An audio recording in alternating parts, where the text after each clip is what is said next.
Hey, welcome back to the Who Hames channel. Today we'll be drafting an Eliminator. We have Victor, Putt Daddy, Steve, Aaron Sandy. I was just kind of looking through the ADPs or the ADPs and looking at kind of where some of the rookies go. They are a little lower in the Eliminator than other contests, which they should be, but I also wonder if we're drafting a little scared on the rookies as well. So, hey, welcome Hartman and Losimo. Thanks for showing up. We're going to go ahead and enter a 20-second eliminator because these can take a little bit to fill. And we'll be entering it in 10 seconds. But I was looking through my eliminator exposures, and I'm pretty high on several of the rookies. And so we got 6 more to start. So if we go to my eliminators, like my number one's Pat Bryant. So you'll see a theme with the rookies that I have. We got Pat Bryant here. And then we have Matthew Golden. And I think a little bit lower, there's Quinshawn and Scatabo. And the other rookies, I don't have, I'm not taking stands on. The reason I'm taking stands on these players is because these are players I'm expecting to have a day one large role. Like some people think that the Najee will hurt Hampton quite a bit. I think it'll be kind of a split thing, but I don't think it'll last very long myself. Made my own sauna today, left the windows up. Nice. It's always a good time, especially if you have leather seats. Yeah, so like Matthew Golden, I don't see it being to where he doesn't just have a day one role. And by the way, everybody, we got 2 more to start. It's a 20-second eliminator. Jump on in. Judkins, they drafted 2 running backs. We had Jerome Ford, took a pay cut to stay there. Their defense is still really good. They pretty much cannot have a worse offense this year because the quarterback play won't be worse, right? So, him and Scatabo, I feel like they're definitely going to be day one starters. So, I think it's fine. For me, I've been kind of leaning into those as price drops because they are a lot cheaper than they are in the other tournaments, and they should be being rookies in the eliminator. But I think that that's actually a value you can get because if you get on to week 2, 3, 4, and most of these Judkins goes in around 7 or 8. Scatabo goes in around 9 most of the time, right? So you can get these guys basically a round cheaper than you do in the other formats. And you can still have a very solid team even if they don't perform for a week or 2, right? But I just think that they are incredibly I don't know. I feel like people are overvaluing how much to drop these players. And I could just be wrong there. So we got the 105. Steve has the 104. Losimo's got the 109. And that is everyone I know. If you are in here and you want a shout out, go ahead. Also, if you're coming in, please smash that like for me. Can't do an eliminator. Too many WNBA Well, I wish you luck. The Browns quarterback situation could possibly be worse if it's Gabriel Sanders most of the year. I actually don't, because I believe Flacco will. Yeah, I kind of do as well. What's up, Carls? Saw a recent video. I do know that area. Made a market for the cap stakes. Now my entire company is following. Nice. Be the early starter, help Judy and Joku. Yeah, and something else I was going to touch on later. Like, Russell Wilson's actually a really good pick in this, right? Like, that's kind of what the thing's about. Because like the poll, right? Because he should definitely get some play, right? Like worst case scenario, it's what, like week 5, like probably the earliest start would start. I don't see it happening before. Pick snipers at the 4 and 5. You know it. Hey, by the way, Jeff T, what is your username on Underdog? I know you said you were in that one the other day. I don't remember what the name was. Welcome, DJ Quill. Yeah, I'm not really close to that area, like super close. I'm over in, like, not to give out a city, but I'm closer to Effingham. So that is within the vicinity that I live. That's where I work, at least. I'm thinking about maxing Eliminator. I've done 40 right now. This is my 41st. Steve, yeah, I've taken Rush and Eliminator, especially when you get quarterback snipe with an early buy. Yeah, and like it's a free bet to make on any neighbor's team. Like you just tack on Russell Wilson on any neighbor's team. It gives you as a third quarterback. Take him in the 17th round, and it's essentially free, right? Accidental victory. Got it. Yeah, Effingham. And by the way, Effingham is the home of the state police. So make all the jokes you want. Yeah, I want to max it, but I understand it's probably not. It's definitely not the best ROI, like, but it feels like the most fun tournament. But if by week 5 you only have 2 teams left, it's probably not going to be that fun, right? Like, you could have 0 chance by week 5 to really have any return. But I do think that I will be pretty heavy in this. Generally, I would take Ladd here if he fell, but I'm going to take a running back because I normally have a running back in the first round. That didn't happen here. I'm going to take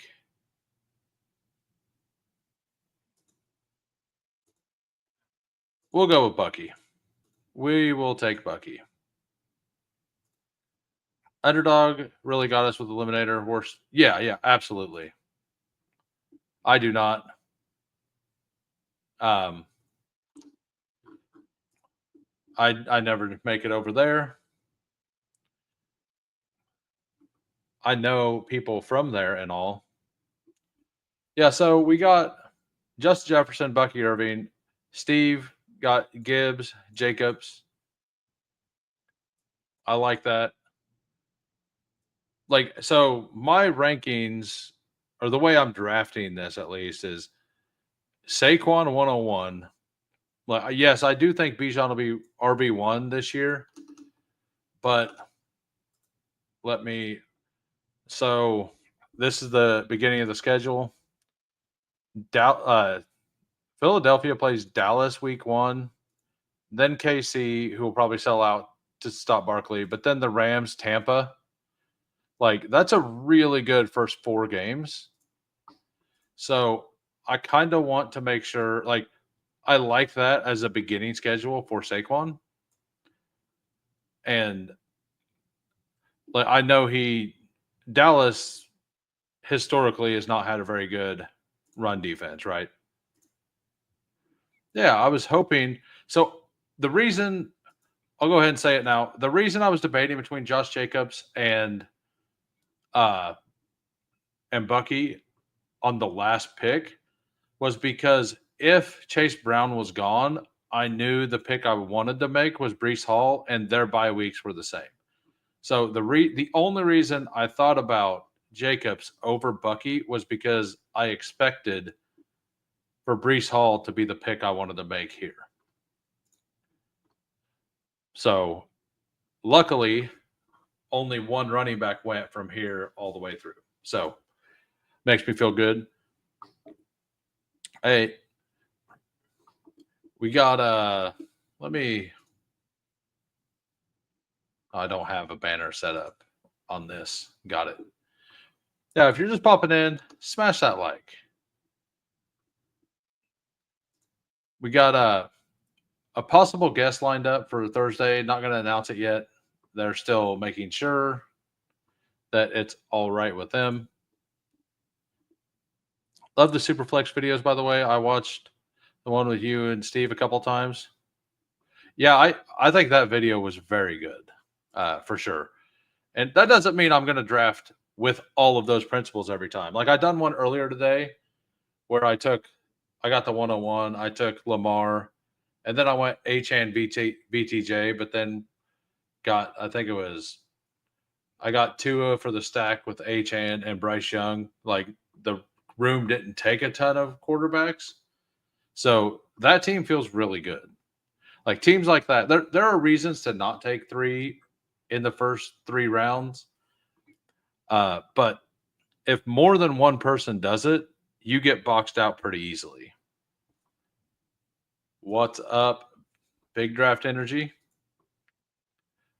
Way too many watching. There we go. Yeah, we had 21 watching. We had 11 likes, as JT was mentioning. Number 9 like. Who's who in the chat?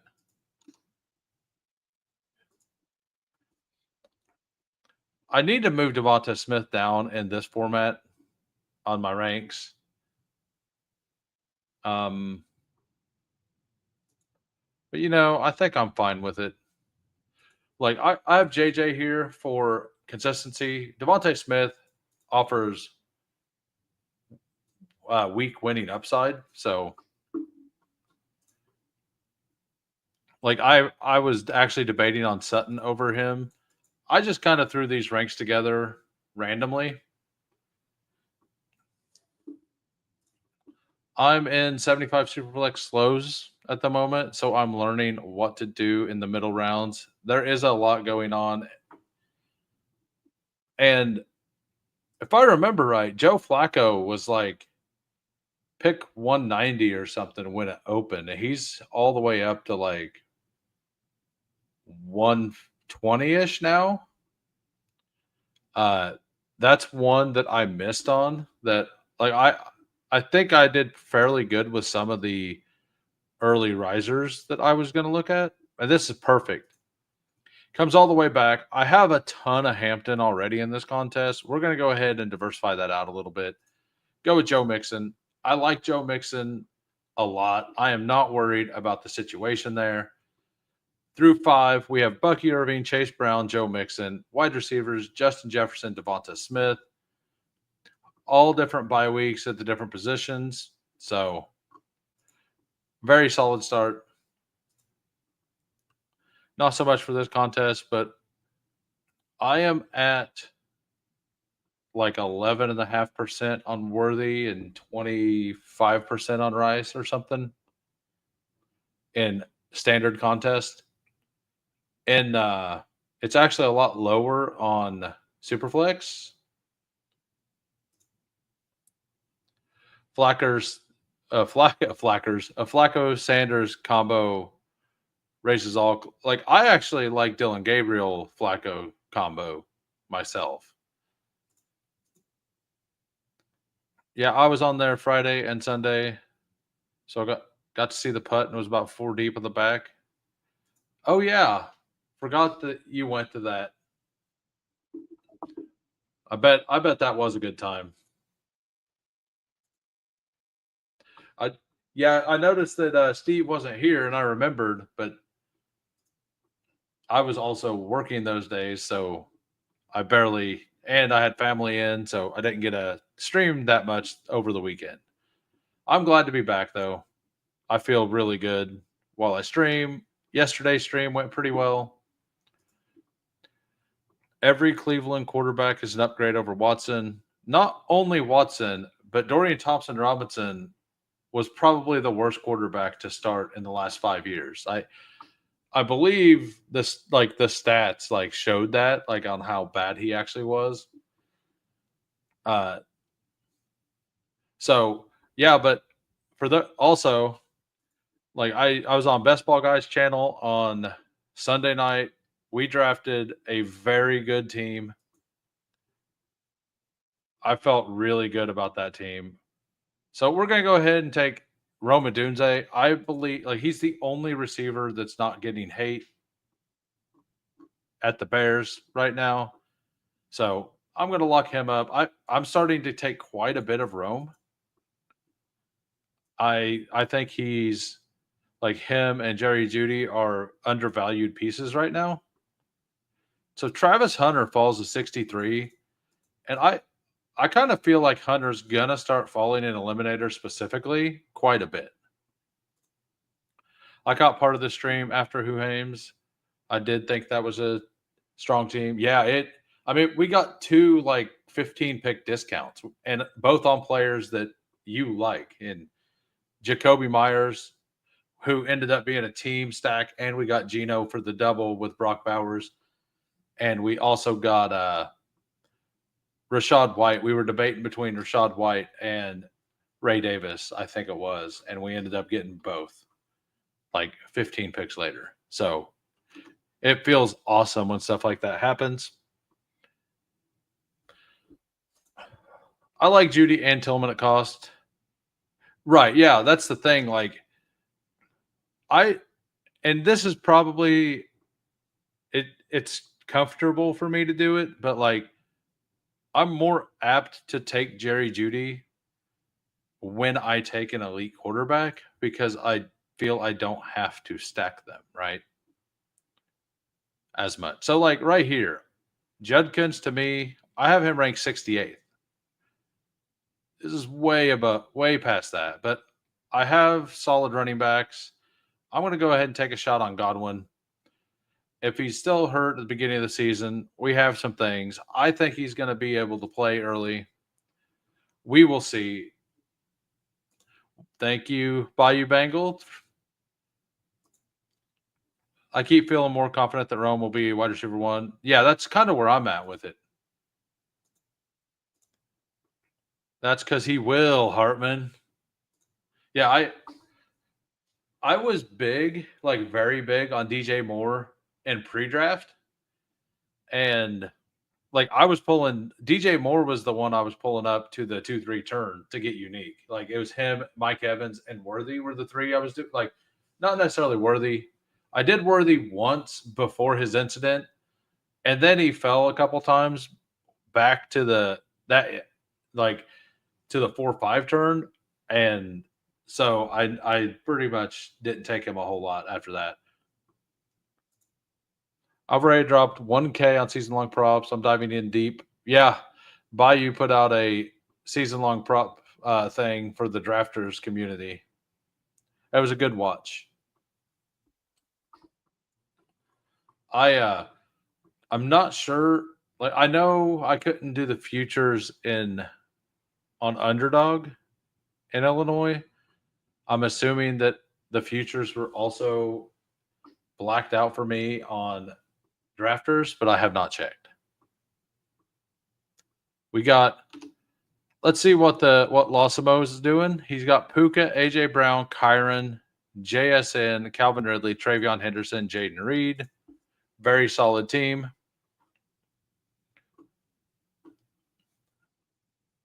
He's going to be struggling at running back 3, but that's like, he's very, very strong at wide receiver.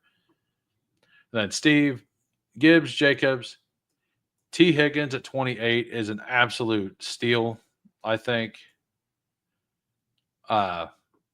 Sutton, Kittle, Pollard, and Shakir. Kittle doesn't fall to the 5th round in any format much anymore. So you could definitely do it on drafters. Well, So I can make like pick'em bets on underdog, but the season long pick'ems I can't. So it's kind of weird. It's very weird.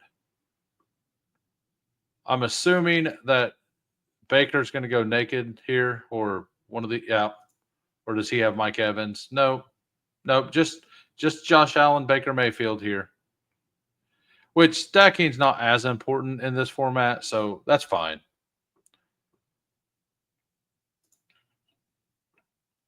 Um,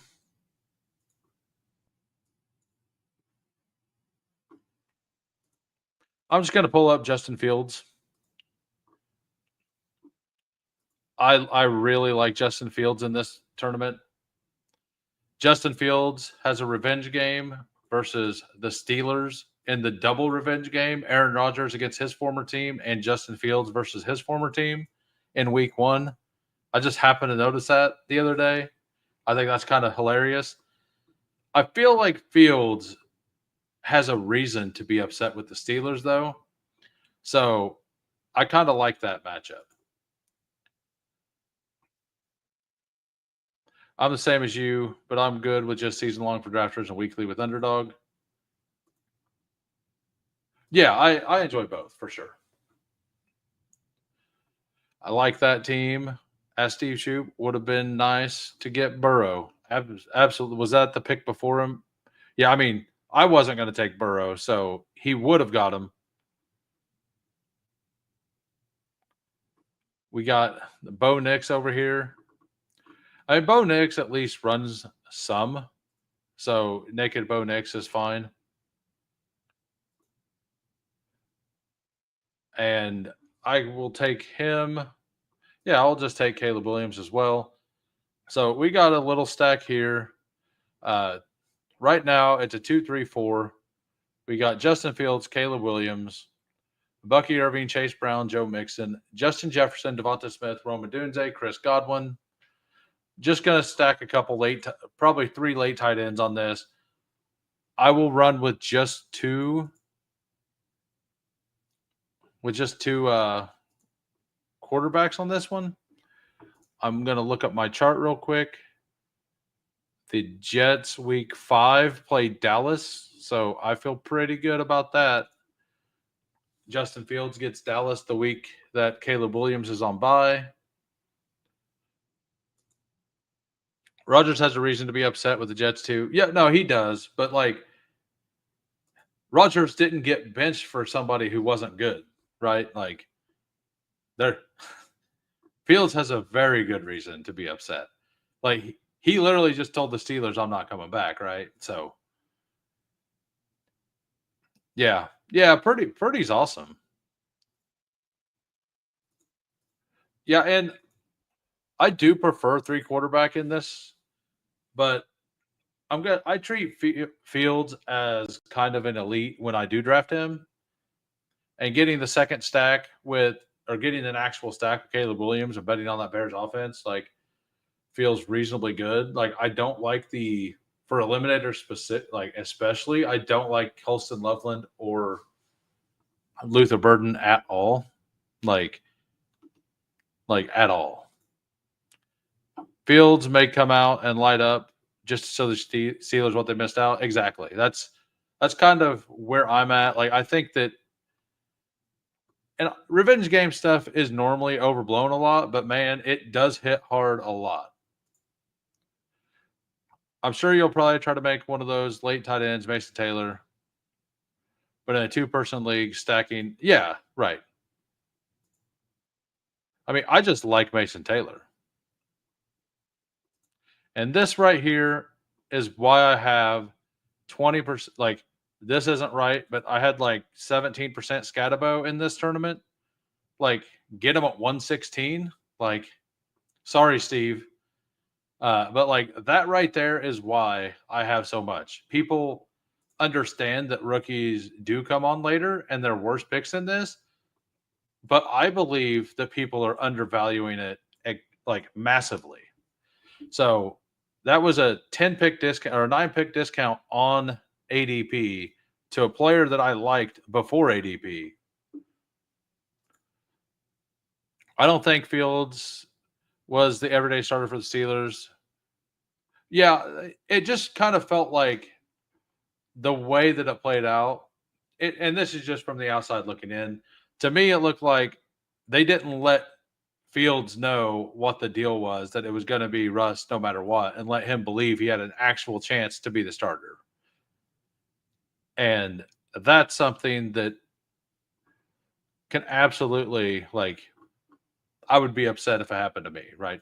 We'll take Christian Kirk. We have a spike week guy here in Devonta Smith. Godwin, there's a chance he misses early. So I definitely need to make sure I get some production early in the season. Christian Kirk is really good for that. What's up, Barry? Definitely stolen for me. Yeah, it was a snap call for me. I just kind of made a show of it. Last thing the Steelers have to worry about is Fields lighting anything up. We'll see. I mean, I know fantasy points don't lead to wins, aka, just look at Joe Burrow last year, right? Like that didn't really lead to wins, right? So, but I'd be pretty shocked if Fields doesn't outscore Rodgers by a lot in fantasy this year. Like I know that that's a completely different argument because Fields rushes and all that, but like I would be absolutely shocked if that happened.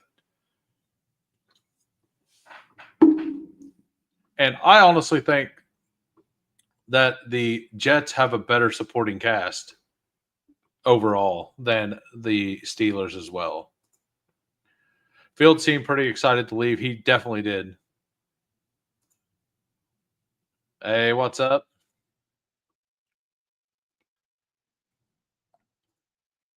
15K more lineups before this mini field. I've done 52. I've been kind of just sprinkling them in. I'm not planning on maxing it. I'm just going to kind of do them here and there until it's closed. There'll be another mini. Like, but yeah, I'm just kind of sprinkling them in. They usually, like, the people who go hard fill them real fast and then it trickles, like it stays a while because all the crazies have already maxed it. I mean, Luther Burden at 140. Call me interested. I will take Tucker Craft, though. Like I said, I don't like him very much at all in this tournament. I just don't. He's already battling soft tissue stuff. He's already been yelled at by Ben Johnson. Like, Fields could easily have 1,000 yards rushing, which would be great. Yeah. Like I said, it's not really a fair comparison, and the ADPs reflect that. I was a crazy last year. Yeah. Right. Yeah. Like, there were definitely contests that I went a little overboard with last year. And then I'm like, I need a contest. And it was still like 70% full. But because people like me maxed it, it filled so much slower, right? 40 to 50 to go. Nice. Yeah, I've only done 52 of them, but I definitely have started doing them. Like when I do drafts off stream, I've mostly been doing those or like the DK fun one. Like I did my single entry $5 DK. I'm gonna max the button hook, which is a $9 3 max. Like the $3 20 max. Like I'm working on stuff like that. Like the lower entry max tournaments because I'm here for volume. I really like this team so far. After this pick, I will go back through it. Can I afford another week 9 buy? I don't know. I think we're going to go ahead and do it, though. We'll take Cedric Tillman. All right. We got a 2, 4, 6, 1 right now. Justin Fields, Caleb Williams. Running backs, Bucky Irving, Chase Brown, Joe Mixon, Cam Scattaboo. Wide receivers, Justin Jefferson, Devonta Smith, Roma Dunze, Godwin, Christian Kirk, Cedric Tillman. 3 bye-week 9s and 2 bye-week 6s. Probably need to go 8 wide receivers just to kind of cover that up in case I get far. Tight ends, Tucker Kraft. Feels fine. I wish drafters did like 320 max, 5. Yeah. Yeah, that would be fun if they did like the very low entry, like, or even a single entry, like a Greyhound style. Yeah, I know drafters had a lot of plans, but they just got to fill the main to not have a significant overlay. Absolutely. Yeah. Because like last year, I remember they were talking how they wanted to do different styles of tournaments, but I haven't even looked at like where the main is and if it's going to be close to filling or not. Because like its projection of filling will base on when they put more stuff out. So let's look and see what Losimo has done since we last read through his team. He's got Puka, AJ Brown, Kyron Williams, JSN, Calvin Ridley, Travion Henderson, Jaden Reed. That's where we stopped. He's added Josh Downs, Jordan Mason, Mark Andrews, Jared Goff, Colston Loveland, and Matt Stafford. Very solid. Only 3 running backs so far. So, I mean, that's fine. Like he's got an insane receiving core. So we gotta need to start looking at what we have coming. Like I would love to get one of these 2 players right here. Absolutely. Or to take up Fryermuth would be fine as well. And all those players went except for Fryermuth. Yeah, we'll go ahead and take. Well, no, we can't take Pat Fry. We have to take Zach Ertz here for the double bye week 5. In case I decide I want to stop at just those 2.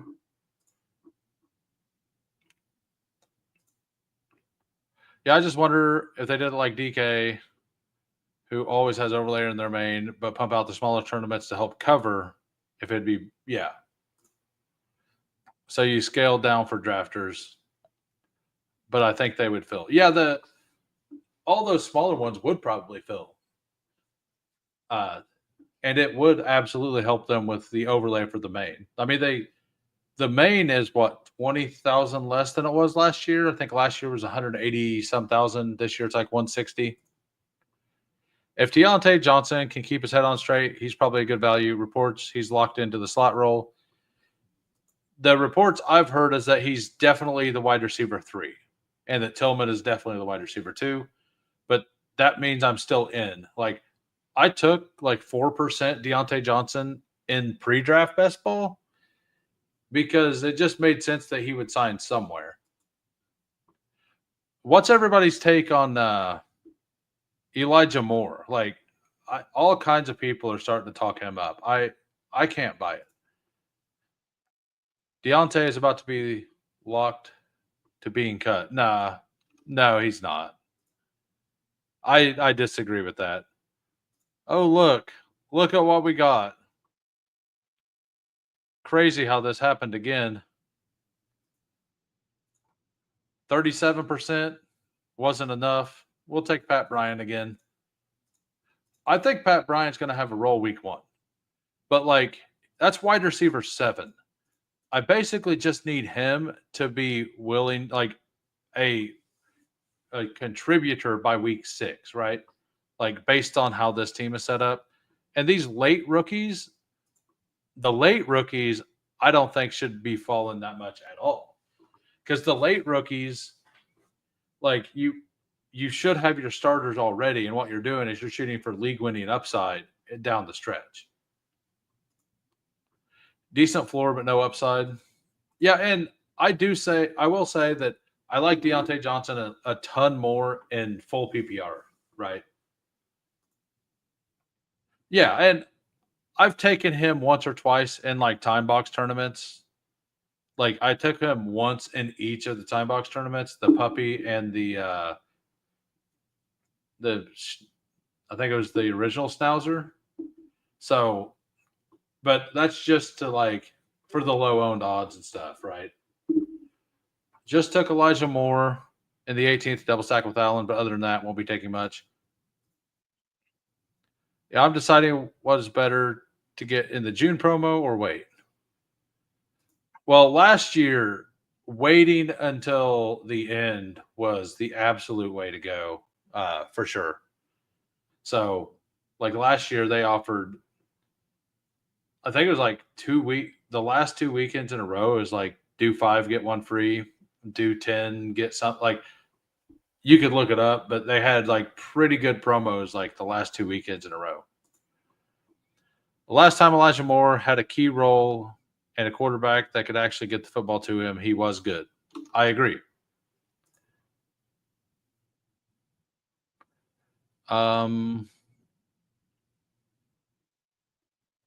Yeah, we'll just take Will Shipley here. I think Will Shipley is the pick.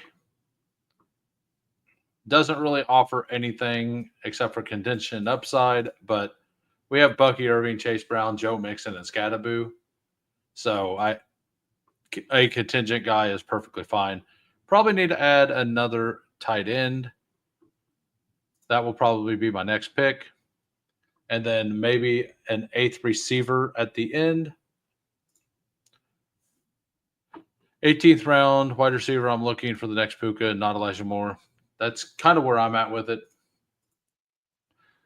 Personally, I would say both promos are incredible. This is the first year they've done early main promo. It's double for every milestone, which is pretty sweet. 6 free drafts by 50 completed. I mean, that is pretty nice. Elijah could be the next Puka. They don't have a rookie. It's opportunity. Hashtag learn ball. You got to get the hashtags in. I'm going to take a player here that is probably gross to everybody. Actually, I'm just going to take Keenan if Keenan's available, because my last round pick is not going to be taken by anybody. So we will take a tight end with the last pick. Might cause a bye week issue, but I'm fine with that. Zach Ertz should be fine by himself. We'll read over the poll real quick. When does Jackson Dart start? 17 votes, 30 watching.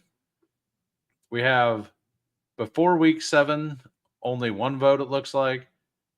7 to 12, 35%. 13 to weeks 13 to 18, 41%. And not till next year was 18%.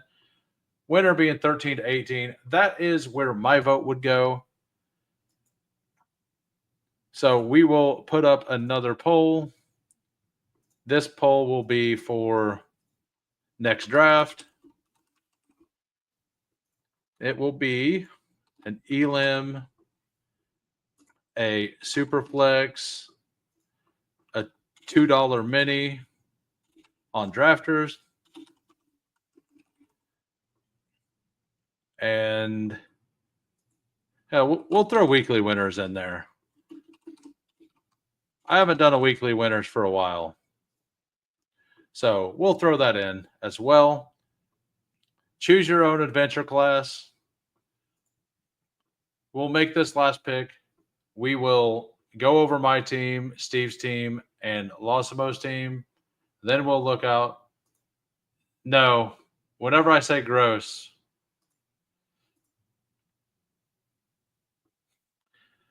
well, you said you were maxed on the $2 mini, so I'm going to guess it's not that.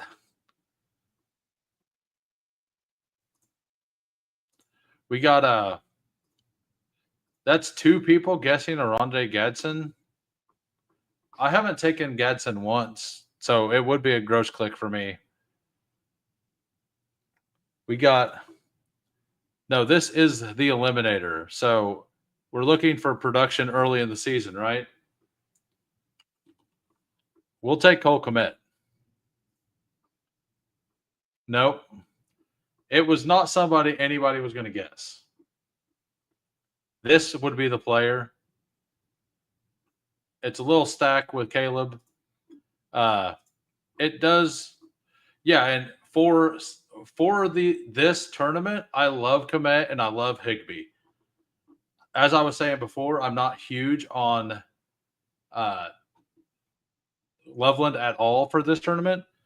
And I think that Cole Komet is definitely going to have an early role, just like Higby. I like Higby a little more than Komet this year, up for obvious reasons. Like they drafted a guy in the second round.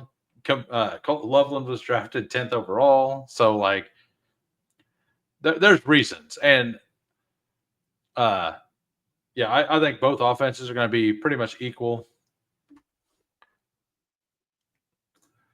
Komet will be good in points per pancake leagues. Absolutely. Yeah, so looks like it's not going to kick us out of the lobby. We got a 2-5-8-3. Justin Fields, Caleb Williams. Running backs, Bucky Irving, Chase Brown, Joe Mixon, Cam Scadaboo, Will Shipley. Very solid. Wide receivers, JJ, Devonta Smith, Adunze, Godwin, Kirk, Tillman, Pat Bryant, Keenan Allen, and then Tucker Kraft, Zach Ertz, Cole Komet. We got 2 week 5. That's fine. Like, I like this team. Then we got Steve. He's got 3 stacked partners up. He's got 3, 6, 7, 2. Purdy, Herbert, and Darnold. Darnold is also undervalued in this tournament. We got Jahmyr Gibbs, Josh Jacobs, Tony Pollard, Eckler, Jarquez, and Raheem Mostert, a player I need to start clicking in this format specifically, and even in like a weekly winners or something. Wide receivers, T. Higgins, Cortland Sutton, Shakir. Shakir's like, I'm much more into Shakir in this contest as well. Darnell Mooney, Trey Harris, Kyle Williams, and Darius Slayton. See, Steve knows you get Kyle Williams at 140 and Trey Harris at 118. That's solid values, right? George Kittle and Pat Fryermuth. Like that. And then one more, Lossimos. He took 4 quarterbacks, 4-6-6-2. I guess he didn't realize he went double by week 8. And then he was like, well, maybe Daniel Jones isn't starting in week 8. So he also took Tyler Shuck. I love it. We got Kyron Williams, Travion Henderson, Jordan Mason, Tank Bigsby, Justice Hill, Dylan Sampson. Wide receivers, Puka, A.J. Brown, JSN, Calvin Ridley, Jaden Reed, Josh Downs. I would absolutely stop at 6. That's a great receiving core. And then Mark Andrews and Colston Loveland. That's solid. I don't like a 2 tight end room with Loveland in this format for me. But if you're comfortable with it, like, Loveland just has to start by week 7, basically, for the way that, or has to produce by week 7. So I don't hate it. All right, we will go through the poll. You got 13 votes, 26 watching. Superflex looks like it's winning by quite a bit. So the people hath spoken. We will go find the Superflex lobby. All right, we will be entering a Puppy but Superflex 22nd, and we will be entering it in 10 seconds. I didn't stack Darnold, but I'm okay with it. I thought the extra running back was important than MVS. I just seen that it was lit up for me. So, all right, we got 7 more to start. 6 more to start.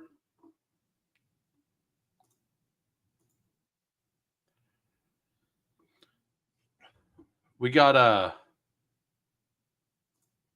Steve, I might start clicking him, honestly. I believe in the talent. I didn't stack Darnold, but I'm okay. Although extra running back was more important than MVS. I would agree with that. And like my favorites, like I'm actually starting to like the Sam Darnold, like in Superflex specifically, like you get Elijah Arroyo and MVS for nothing, right? Like, so why not take Darnold? Hey, welcome, Nick Buckledge. Thank you for showing up. Steve getting shut out, getting stuck to the back of the room. We got Sladen at the 3, Losimo at the 6. That's Charles Nelson, I believe, at the 7. Steve at the 9, Fantasy Dog at the 10, Coolers at the 12. I got the Who Crew sandwich here. I'm in between Fantasy Dog and Coolers and Steve. Probably not going to be a fun draft. Actually, it will be a fun draft. I will probably I might try to do something a little different. We'll see. We'll see what happens. I haven't taken Genty for a while. If Genty makes it here, I might go ahead and take him. Or pass him and try to take him at 14. It all depends on how many quarterbacks go before me.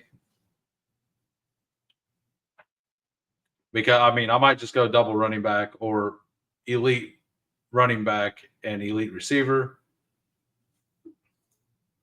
I will draft a team. That's what I will do. Build in the Eliminator, but didn't get it. I love Fields at pretty much any form. Am I reading this wrong, or is it missing vowels or like adjectives and stuff? Build in the Eliminator, but didn't get it. I love Fields at pretty much any format this year. I type stuff all the time and then like have to back up because I read it and it's like, well, that made no sense.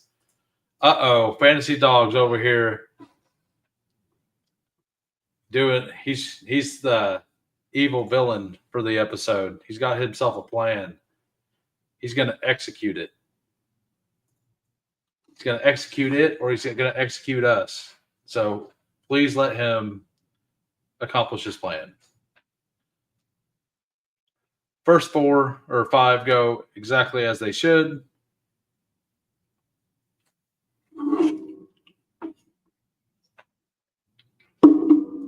We got Jamar Chase next.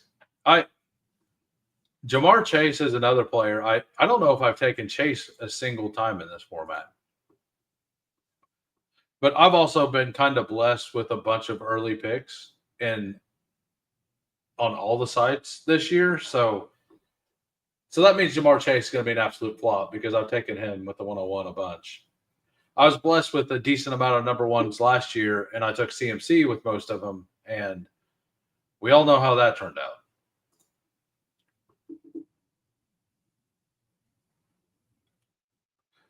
No gimmies. I mean, I'll take Jahmyr Gibbs here. See if Coolers passes me the game stack or not. In 20 round, do you think there's a wide receiver in the NFC West that can smash all expectations and secretly be a steal?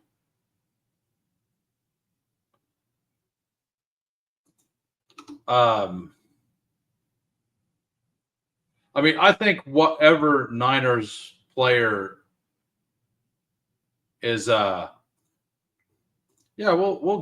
week 17 stack this. Why not? Whatever Niners wide receiver ends up being their wide receiver 1, whether like that's the answer. We just don't know who it's going to be, right? Like as the NFC West as a whole, like let me go through the teams real quick. Like I'm not in on Marvin Harrison. I'm not in on JSN that much. They want to run the ball a lot more. He's probably going to be good. But as far as smash expectations, I don't really see it. Okay, so you're talking like a Jacob Cowing or something. Yeah, I mean, I take a lot of MVS. MVS is the one that I like in the NFC West that I think could smash expectations. He came over with Clint Kubiak from New Orleans. He had a little bit of success with New Orleans last year. And that is the only player that Kubiak brought with him. So, and that offense was absolutely cooking last year until everybody got hurt. Gibbs, JJ, that's my kind of, yeah. This is the second time I've got this start. This is the first time I've got it on stream. The other time I got this start, though, I was in the 12 hole. Aaron Sandy will remember this. I posted the start in my Discord. The guy in the 11 hole actually took CJ Stroud, and the only two quarterbacks left around this corner was McCarthy and Stroud, and he took McCarthy when he had Collins, I guess, hoping that I wouldn't take Stroud. And then I took Stroud, and then he spent the rest of the time like trying to take he took every Vikings pass catcher, so I couldn't get him, but like that's fine. Like I just did the last round, took Sam Howell because I thought it was funny. I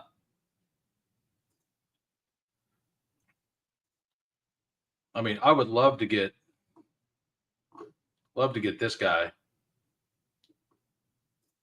Yeah, we'll take JJ McCarthy. That's awesome. Yep. Thank you, Big Draft Energy, for showing up. Take care. Yeah, yeah.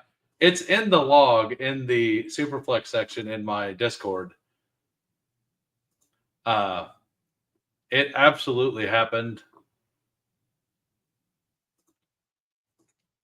But like the other, like I was a little disappointed, but that dude like literally tilted when I took Stroud, or that's what it looked like, because he only took Vikings.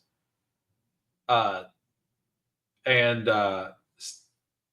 he took the rest of the, or he didn't know, he took like the Jaden Higgins. He took all of the Texans, I believe. Whatever it was, like he just tried to snipe everything I was doing, and it was kind of hilarious. Oh no, that was different.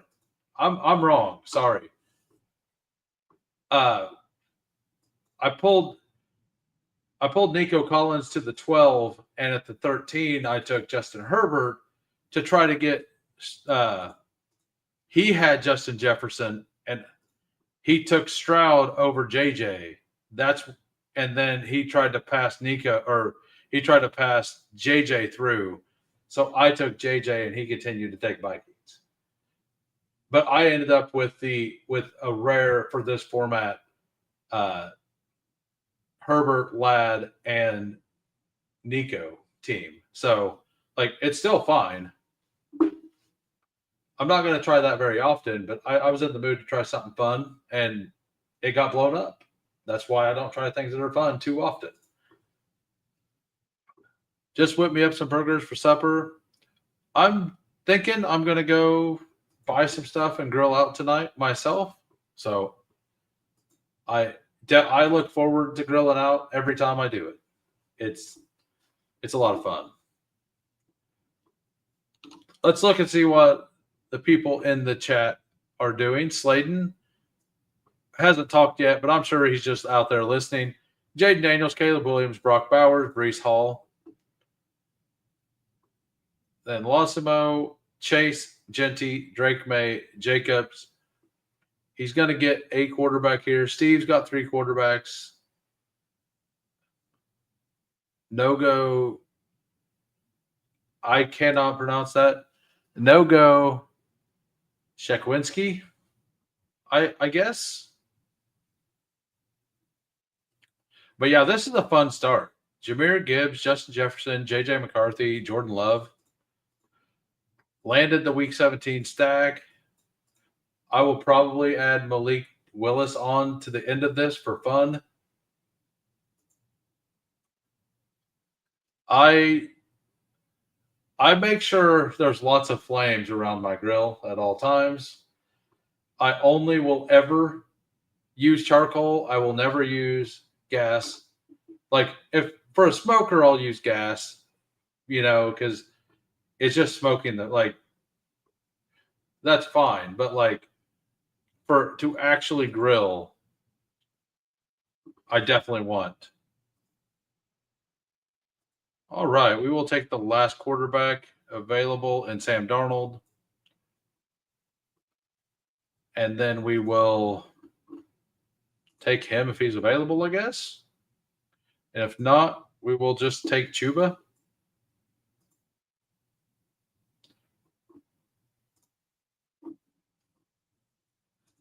Yeah, I don't.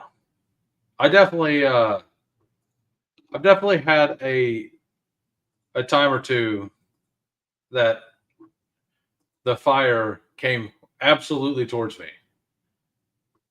and those were majestic moments.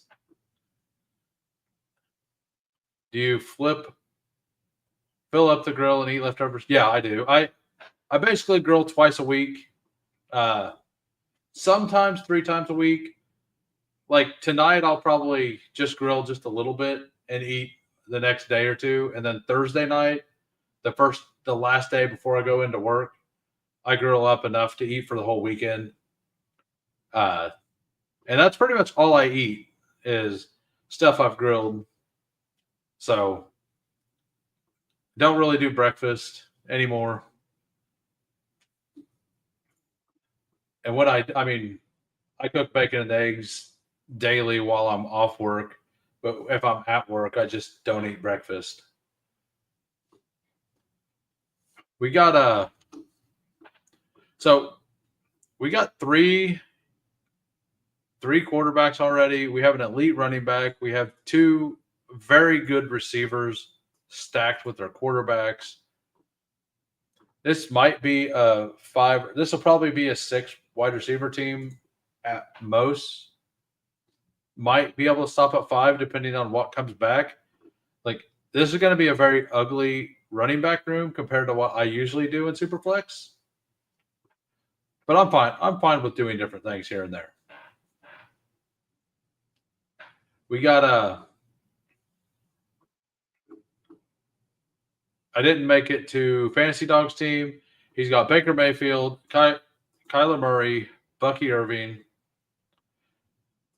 Jonathan Taylor, Harrison, and Alvin Kamara. He is stacking for sure. Is this the plan you wanted, or is this just what you're drafting? Jonathan Taylor in the 4th just feels awesome, and it's available quite often. Like it really is available fairly often in Superflex, right? We got and then Steve here, Saquon, Fields, Lawrence, and Stroud. Got the Garrett Wilson stack. He took Chuba. I'm assuming he will take another running back here.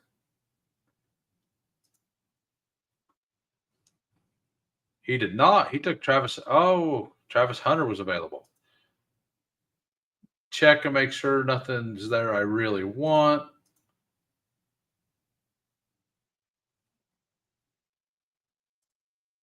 I think I definitely need to take running backs. Yeah, we'll take Judkins. I really like Judkins. Really close. Got it.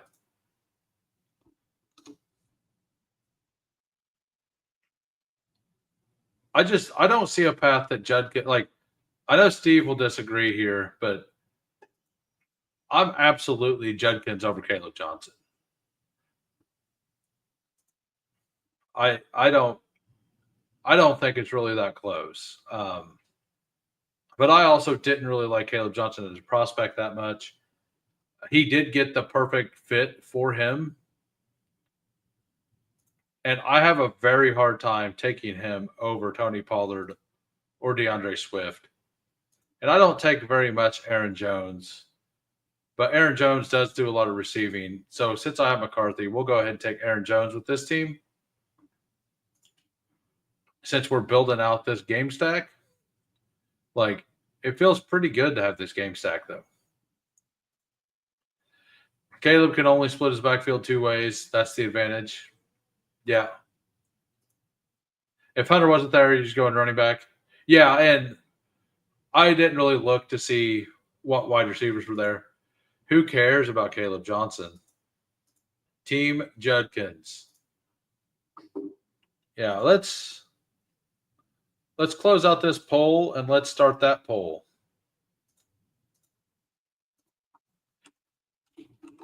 Which team are you? Judkins or Johnson?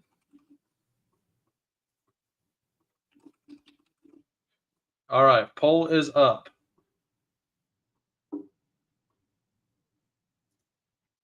I just think Johnson is a much better offense, even if the Steelers are league average. I get that. I just don't think it's a much better offense. And maybe I'm wrong. I'm pretty much out on almost everything Pittsburgh this year, so that could be a big reason why. I think the Browns offense could actually be better this season than the Steelers. Even if the Steelers are league average, they're going to score more points than the Brown. I just don't think they're going to get it together in Pittsburgh. That's just my take. Superflex wins the poll. Yes, it Superflex has won like almost every poll that I've put up whenever it's what do you guys want to draft. So we know this community actually prefers Superflex for the most part. I might have been feels like a great chance to start 17 games and they're good O-line of weapons. Yeah, like I actually think that the Browns and the Steelers offense are basically the same. Like I don't view the Browns or Steelers as a better offense. I think they're both going to be about between 20 and 25 ish. And if I like, that's what I believe, I'm going to take the back that I think is more talented. That's going to have more opportunity as well. So like that's why I lean the way I lean. Yeah, we'll take the triple stack. Why not? And I actually think that Aaron Rodgers is a bad like I think that's a bad thing for Caleb Johnson. I think it's a good thing for Jalen Warren. So, and that could be me being wrong as well. That's just my opinion on it. I was going to take him there.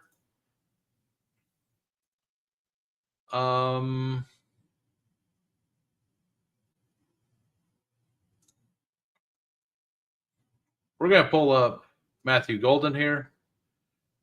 Stack number one target with all three quarterbacks. And then we have a stack with Aaron Jones and Hawkinson as well. We have a bring back with Jahmyr Gibbs with one of them. This team is correlated. It doesn't make it good. Warren is obviously the vulture to worry about over forward. Right. One blown protection, and Aaron is refusing to play with Caleb. I do believe that Rodgers keeps that eighth fella out of the box for Johnson. Shador and Pickett aren't pushing defenses into nickel. And that's probably a good point. Like Warren definitely benefits from Rodgers more. I agree with that. But like this could be a good point too. Like Shador and Pickett aren't, but Joe Flacco might. But we all know that Flacco will not start the entire season, right? Like that's unless Flacco turns them into a playoff team again, that they're not going to do that. So that's my take on it. I'm just kind of curious. Like I assume most people are probably, and it looks like the poll is definitely Johnson right now. Only 11 votes with the 23 watching, but yeah, I just can't do like I thought Caleb Johnson, like watching Caleb Johnson and Devin Neal, I got the same exact feeling. Like just watching their film pre-draft, like they looked really good because their offensive lines blocked incredibly well for them, and they can run as fast as the defenders, not faster, but if they're parallel with them, they will like stay ahead because they don't have the angle. And like Caleb Johnson played against like 9 in the box. So as soon as he broke out of the box, there was nobody like that he had to outrun.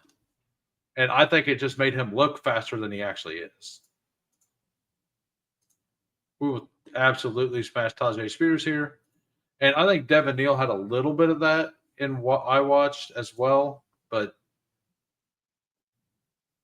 I really don't want to take Cooper Kupp. Rodgers makes me feel dirty. Sensual things about Warren that no one at Cleveland can make me feel about Judd, Smith, or Ford. Yeah. And I think I'm definitely starting to think that it could just be got Baltimore, Carolina.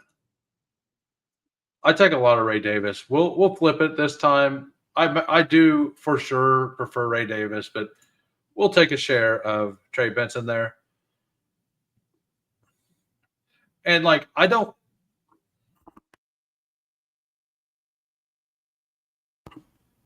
feel like I just don't I agree with this 100%. Like but Judkins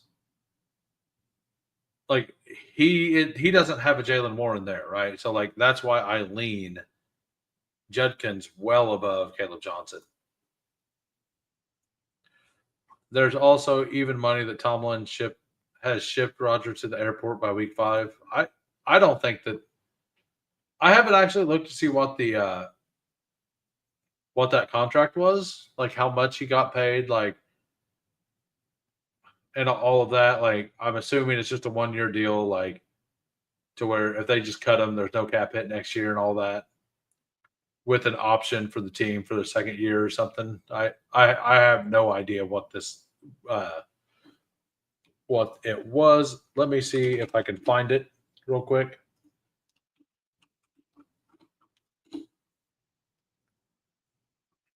Yeah, it's just base salary 3.65 million, signing bonus 10 million, per game roster bonus 500,000, cap number 14 million 150,000, dead cap 10 million, but only for this year, nothing for next year at all. So yeah, that is definitely a number that they could send elsewhere, right? They could just ship him out if they really like if he's becoming a problem. But yeah, looks like everybody's the poll right now is 12 votes, 33% Judkins, 67% Caleb Johnson, which is kind of weird because Caleb Johnson's ADP in all formats is lower than Judkins. So I would assume most of the group has very little Judkins and is overweight on Caleb Johnson.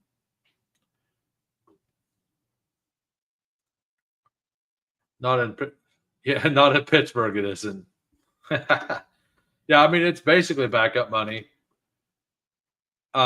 It's less money than Justin Fields got. But like he didn't really need money, right? Like Rodgers doesn't need the money. We'll take the double stack here. Good thing I'm not part of the group.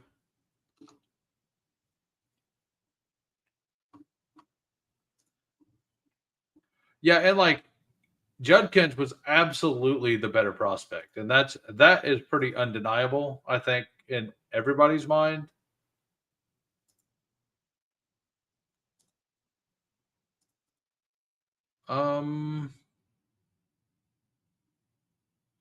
Yeah, we'll take Roshan here. So right now we have a 3-6-3-2. JJ McCarthy, Jordan Love, Sam Darnold. Running backs, Jameer Gibbs, Quinshon Judkins, Aaron Jones, Tajay Spears, Trey Benson, Roshan. Wide receivers, JJ, JSN, Matthew Golden, all stacked up. We got Hawkinson and Kraft also stacked up.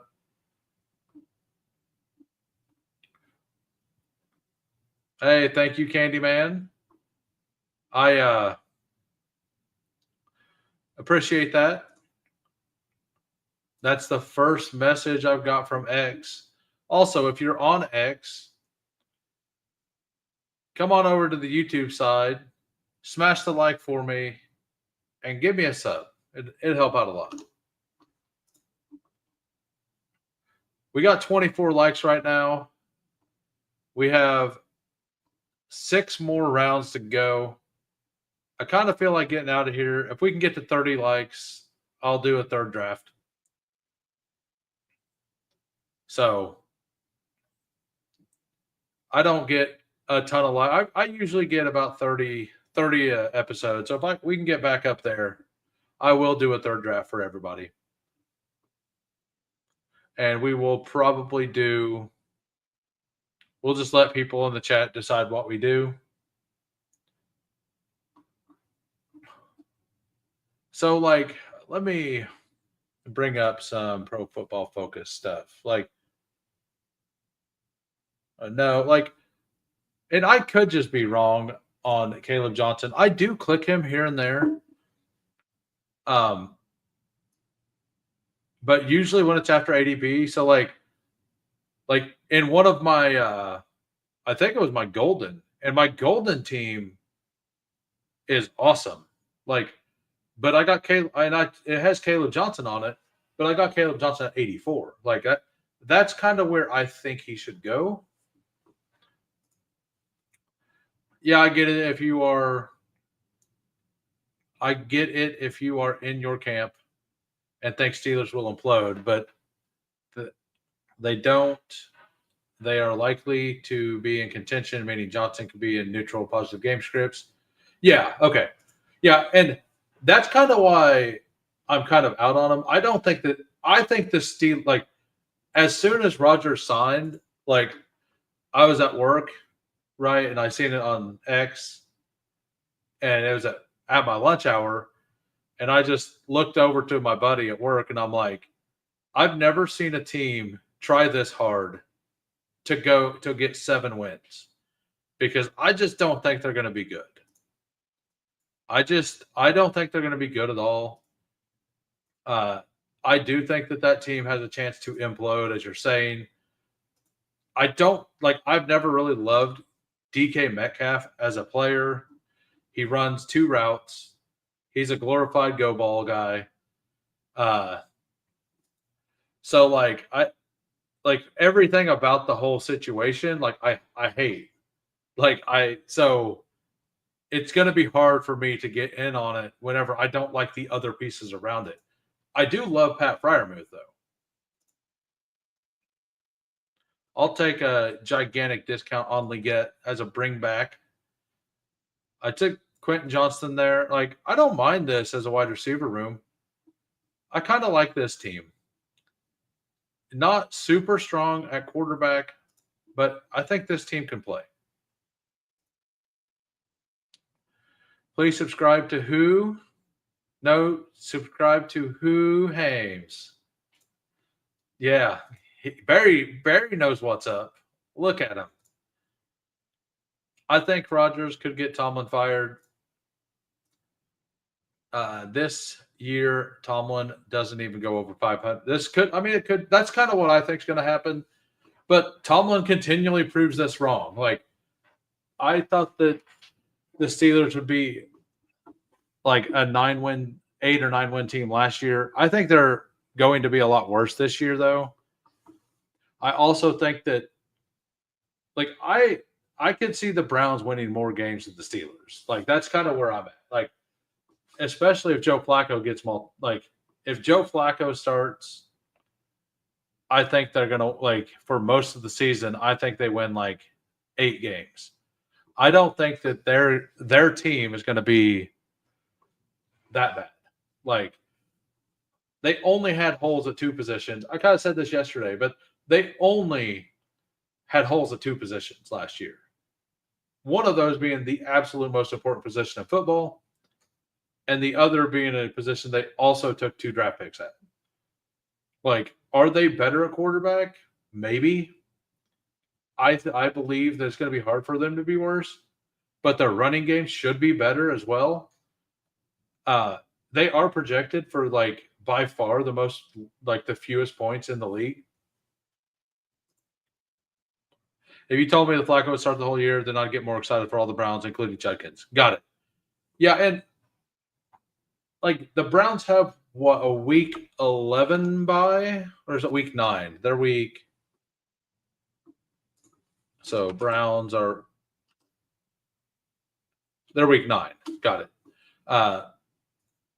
So that they could be 4-4 going into week 9, and then they start Shedeur or Dylan Gabriel after that. But and I think that's possible. Even at 4-4, I think that that's something that could happen. So I understand, and maybe they would implode at that point, but that could also spark them. All right, who do I want here? Let's check. So the running backs die out very hard. So I definitely want one running back here.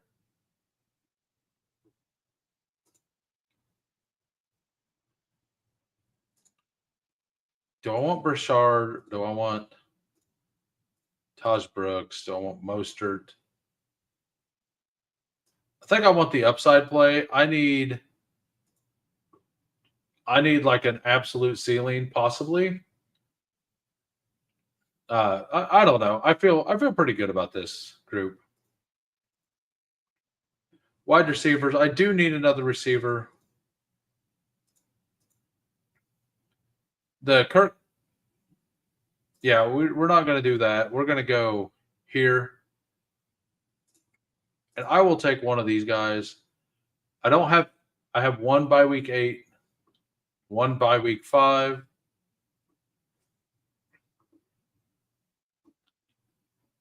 I don't take much Dontavian Wicks.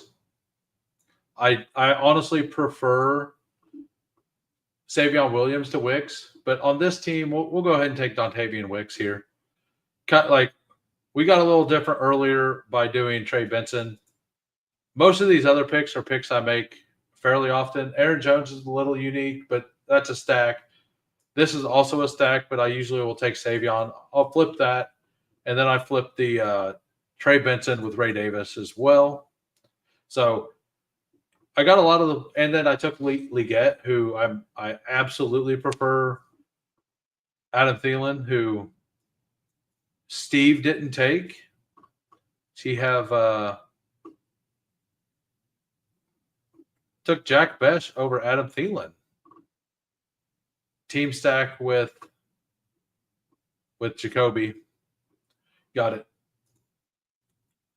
You talked me into Samson and he got sniped. Oh, me talking about that made you want to like Samson? See, I think the Browns have. Oh, really? I don't think that at all. Let me go look something up because I kind of did a little research on this. And I thought I came away that the Browns' offensive line was going to be perfectly fine. I'm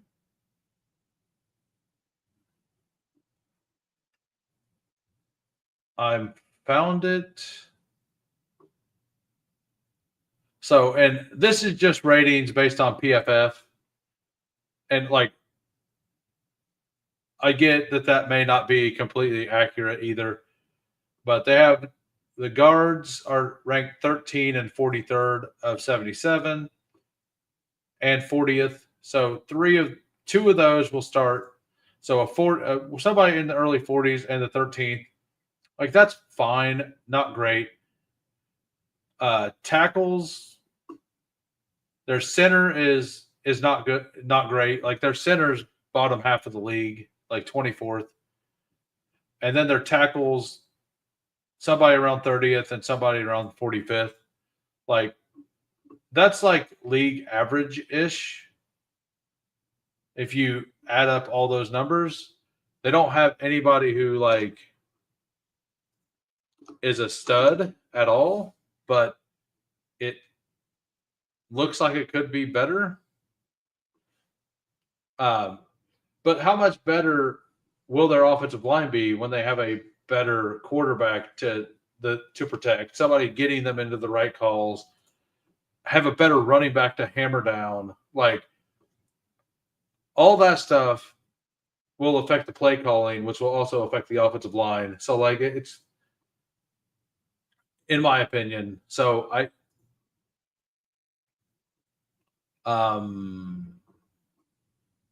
yeah, we'll take Arroyo here. And then we will take Malik Willis as our last pick. That's just how I'm viewing it. And by the way, type in chat. Do you want to do a mini, a Superflex, an Eliminator, a weekly winners? I will do whatever. We did get to the 30 likes. We got to exactly 30. Thanks, everybody. Start with 0 Giants is quite an accomplishment. Who did that?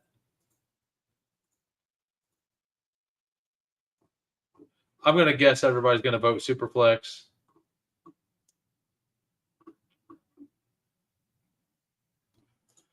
That's kind of my issue. No top or 5 anchors, no good depth or young guys. Yeah, no. I see that. Yeah, they don't have any studs, but they also don't have a bottom guy anywhere, right? Like they don't have a bottom 30% player on their offensive line. But I personally believe that a really good running back, somebody that talented, can make an offensive line do better. But we'll see. All right, so we have a 4-7-6-3. JJ McCarthy, Jordan Love, Sam Darnold, Malik Willis, Jahmyr Gibbs, Quinshon Judkins, Aaron Jones, Tajay Spears, Trey Benson, Roshan, Taj Brooks, and then wide receivers, Justin Jefferson, JSN, Golden, Quentin Johnston, Xavier Leggett, Dontavian Wicks, tight ends, Tucker Kraft, Hawkinson, and Arroyo, all stacked. We got all 3 tight ends and number 1 receivers stacked with the quarterbacks. We have a bring back in Seattle or Xavier Leggett. We have one here for Jahmyr Gibbs. We did not get a bring back with Baltimore. Overall, I like this team. I will go over Fantasy Dog's team since he said he was trying something different. If you want me to go over your team, type it in chat. If not, we will go on to the next draft after this. Quarterbacks, 4 quarterback, 5 running back, 8 receivers, 3 tight ends for Fantasy Dog. Baker, Kyler Murray, Tyler Shuck, and Jalen Milrow. I've done the Shuck Milrow thing several times. I really like it. Bucky Irving, Jonathan Taylor, Kamara. So stack 2 of the running backs with the quarterback. Algier and Ja'Cory Cross-Camara. Very thin. A very strong top end, but thin at running back. Marvin Harrison, George Pickens, Godwin, Judy, Shaheed, Thielen, Slayton, Dante Thornton. You should be flexing. You'll probably flex a wide receiver most of the time, which isn't bad, but that's a pretty strong group for wide receivers. And then tight ends, Mark Andrews, K. Dotton, and Chig Okonkwo. I like it. I know you said that your plan didn't fully come together, but I do like the team. All right, so we will be entering another puppy but Superflex. It will be 20 seconds, and it will be in 10 seconds. If I can get those words out, it'll be in 10 seconds. Like Steelers missed 3 starters last year, but they have a lot of young talent to develop. Got it. 10 more to start. If you want in, you have your chance. Friends and family, everybody. 10 more to start. I'm assuming a lot of you got in a pre-flow.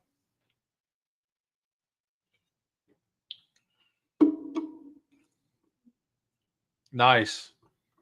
It's Barry. Yeah, like I've said before, and in one of our Superflex drafts you did in that stream, like I'll capitulate to people and take Caleb Johnson if I'm in a lobby or if I'm on stream with somebody and they want to take Caleb Johnson, I'm fully up for taking Caleb Johnson. I'm just not going to get to that click myself that often. But I am fully aware that I could be wrong. So while we're waiting, still waiting on 3, by the way. I'm gonna go ahead and show everybody my golden that I did. So it turned out very good in my opinion. Got Sam Darnold at 204.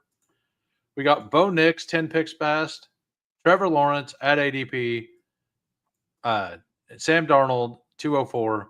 We got RJ Harvey running back 1 at pick 60. So Harvey, Kamara, Caleb Johnson.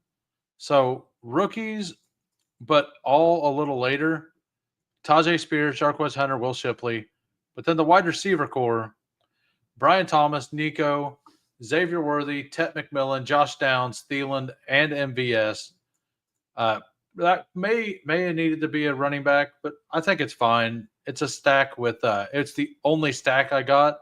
The plan was to go Arroyo, but Arroyo went. And then Evan Ingram and Bretton Strange. I really like this team. It's a little thinner. It's more of a 0 RB build than most people are doing right now. But I really liked it. Like, just hammered wide receiver. Brian Thomas, Nico, Worthy, McMillan, Downs. And then I waited a long time. And then I got the double stack for Carolina without Bryce. I was trying to push Bryce around the corner, I believe, and it didn't happen. But that's fine. I ended up just pivoting to the Darnold 20 picks after ADP. And at the turn, just Darnold and MVS. So that is the golden team. And the lobby is now live. I got the 105. I might actually get a share of Joe Burrow. I've not got many. Looks like Steve needs to yell at Numi again so he can start picking at the front end of my drafts. We got Coolers at the 2, Sladen at the 4. I got the 5. Steve's got the 7. Charles is at the 9. Losimo is at the 10. And Barry, did you make it in? And if so, what is your name? I'm in the pre-flow and the current flow. Yep. Hey, I think that's the first time you've chatted today. Thank you for popping in, sir. Glad to be drafting with you. Get him twice. What the hell, underdog? This is unacceptable. Barry is at 6. Rutten Hard.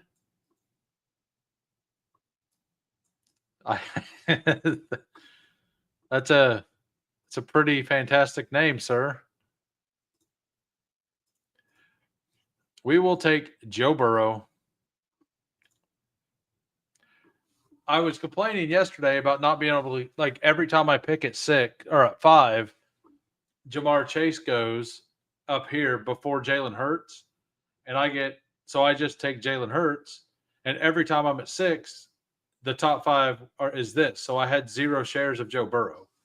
So now we have 2 shares, and I feel much better. Like, I don't necessarily need a ton of him. Oh, I get it. I live in an area that, like, my buddy owns a gun/bow shop. Like, I don't hunt myself, but I know all the lingo. because most of my friends, like whenever we go out to events and stuff, like a lot of them hunt. So I fully understood what that meant, and I love it. I'm not here for it, but I do love it. I love it. Steve getting a little wild here, taking his 12th best player at 7. I prefer Mahomes over Burrow and Knicks. Yeah, I prefer, like, I don't love Burrow in this format, but I don't, like, if I'm going to max this tournament and I plan on maxing this tournament, I don't want 0 Joe Burrow. Like, that's a bad strategy. That's just a bad strategy. But I personally would like to have like Bijan above Joe Burrow, but that's not what the market has. And I think I like Mahomes and Baker like equally with Joe Burrow. The only way I'm going to get Chase again if I take him in the top 8, right? Like, I don't know if I have any shares of Jamar Chase in that tournament. But like I said, I've actually had a lot of early. So in the early best ball on drafters, I had like 48 drafts, and I looked at my exposures. I had 22% Jamar Chase. Like, that's ludicrous. And I'm at like 11% on underdog, I think. So I've been running pretty good. Do we want?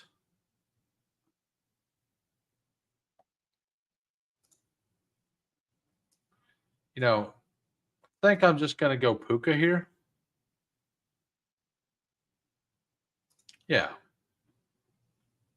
Yeah, we're going to do Puka.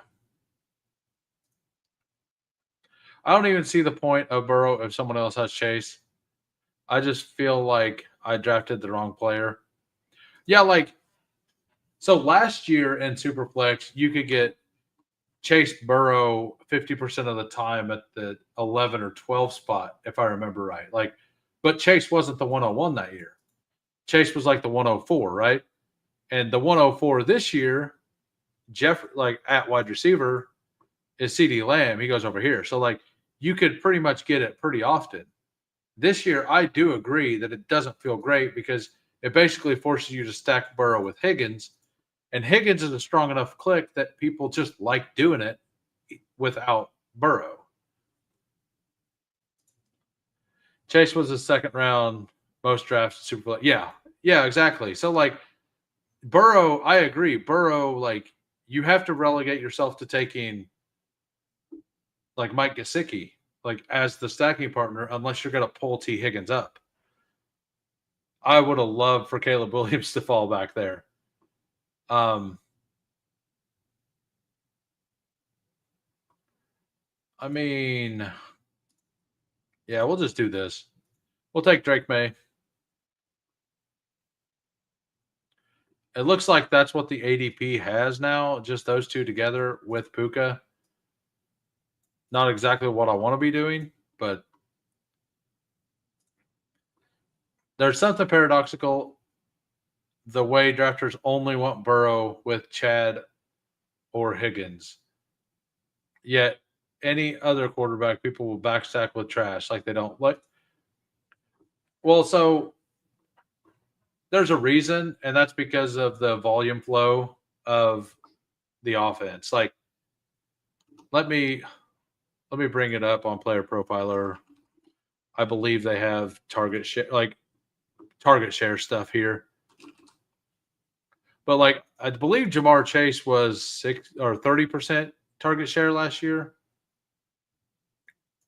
Let me box out of that so I can see, and then come over here. So this is Jamar Chase last year. Targets 150. One of them, target share 27.9. And then Higgins was 24%. So that's over 50% of Joe Burrow's targets went to just those two players. So that's the reason that it and I don't know what Chase Brown's is. I mean, I don't know what I like. I guess I take Brown if he falls, but if he doesn't, yeah, I'll take that as a stack. That's fine. Bowers at this point feels ludicrous because you could probably just take Bowers and hope to get Geno on the way back around. That would be awesome. Of value regardless, and even with Gesicki can be fine. Yeah, it can be, but like there's no third receiver really there that you feel confident in. 2 years ago, if you missed T-Law, next tier was Dak, Tua. So smart play was taking Justin Jefferson into round one and starting to get Cousins on the turn. 25% Jefferson Cousins, who died week 10. I didn't play Superflex 2 years ago, so I have no idea. And like if I take a Joe Burrow in this, I am going to take a Yoshi Voss or a Jermaine Burton at the end. Like I'm going to do it. But I don't want to do that in the 18 round formats. Like in Superflex, it's a completely different argument than it is in standard, right? Like because in standard, you're looking to like you have less rounds. You know?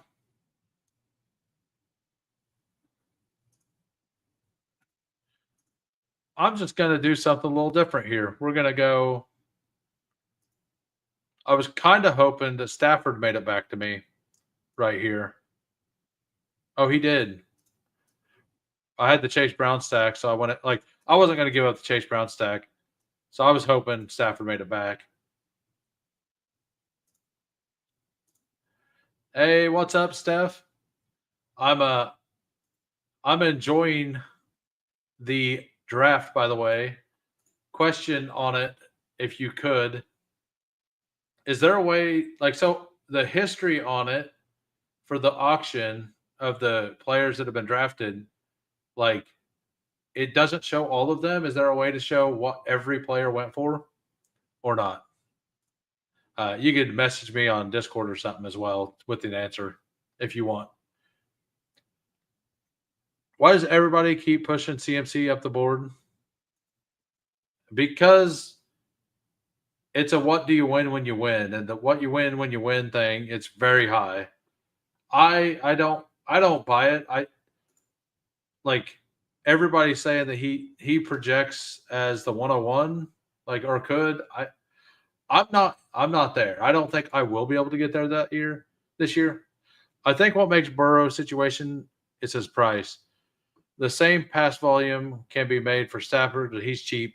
So Tua, yeah, like it's a 5th round pick or a 6th or whatever.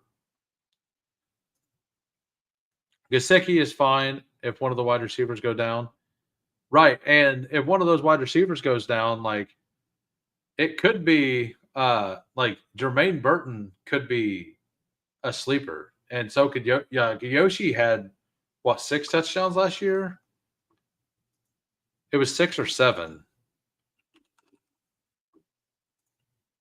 He had 6 touchdowns, 479 yards. So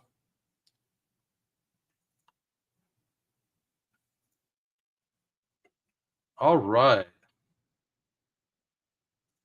So we have Drake May, Joe Burrow. I'll take one of these 3 for sure. I'm fine with Puka as a solo wide receiver. I do like James Conner quite a bit as a bring back, but Chuba is just a tier above, in my opinion. We'll take Chuba there. I think the point to be made is that Joe Burrow is the most. Oh yeah, yeah. Like he should go down there where Mahomes goes, right? Okay. Yeah, I got there, but my winning bid on Cam Ward wasn't on there. So maybe it just doesn't show you your own winning bids. And the Omarion Hampton or the first Ashton Genty also didn't show up when I did that. So I was just kind of wanting to look back to see what people went for. But yeah, I'll talk. Like this will be my last draft, so we could talk right afterwards. You have to engage CMC stands now because 3 of the last 6 years they are nowhere to be found by November.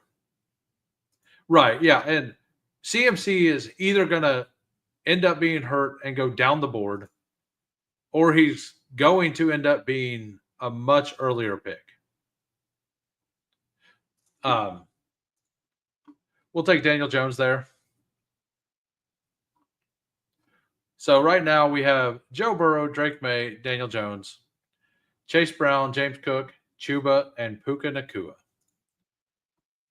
Yeah, so like I understand why people are chasing CMC up the board.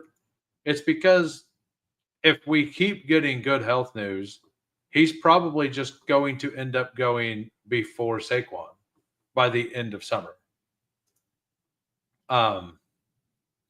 Just because he offers receiving upside, which is the entire reason I say Bijan should be ahead of and Gibbs should both be ahead of Saquon in the first place because they have higher ceilings. So and CMC has proven that he can do that before. So people will buy into it if we keep getting good news, right? So Burrow should be a 7th to 9th round pick. The reason we need the elite pass catchers for Burrow to pay off is because we are way, way overpaid. Yeah, that is a very good point. Okay. Yeah, I'll look at it right afterwards. But thank you for popping in, Steph. I appreciate it. I really do. Bijan is the age profile people remember CMC as. Yep. Yeah, and he offers the same possible upside that CMC had then when he absolutely smashed the first time, right? So I'm pretty comfortable with it. We'll see. My exposures say that I believe what I did. Like in pre-draft I did 80 pre-draft on DraftKings. I believe I had 19% Bijan Robinson. I moved him to the 102 and I just took him and I took him there almost every time. I took some Jefferson shares because I wanted to not be underweight on Jefferson as well. But it was a contest I wasn't going to max, so I kind of made a stand on it. All right, we got. I'll take a Pacheco share here. We'll take Pacheco.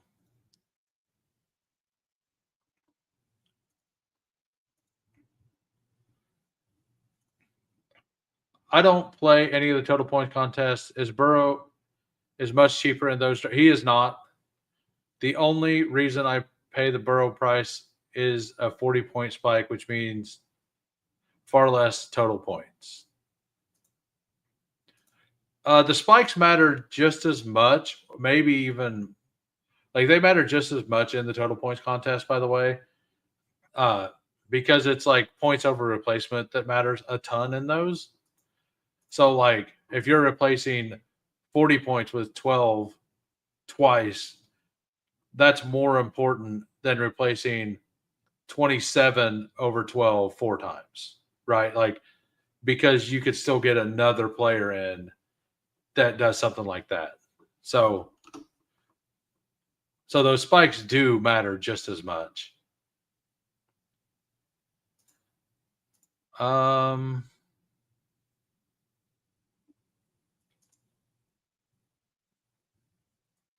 Yeah, we'll take Jordan Addison here. That's what we'll do.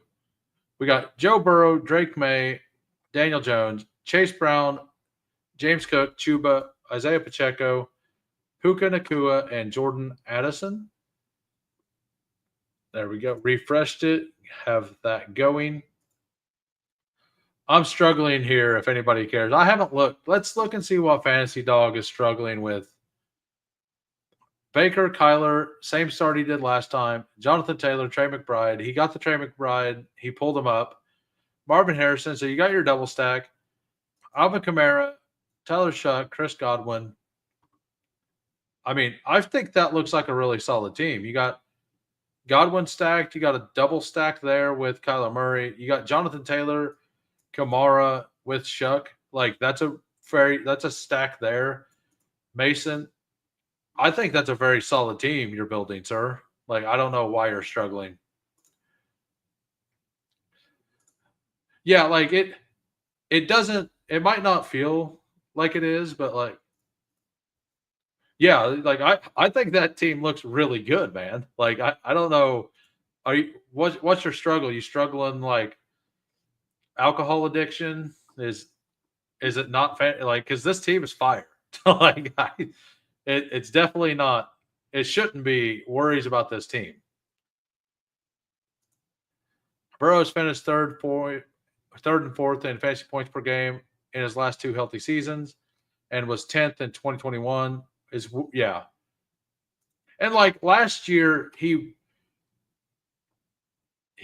would have been a lot more expensive if there wasn't the wrist injury issues, right?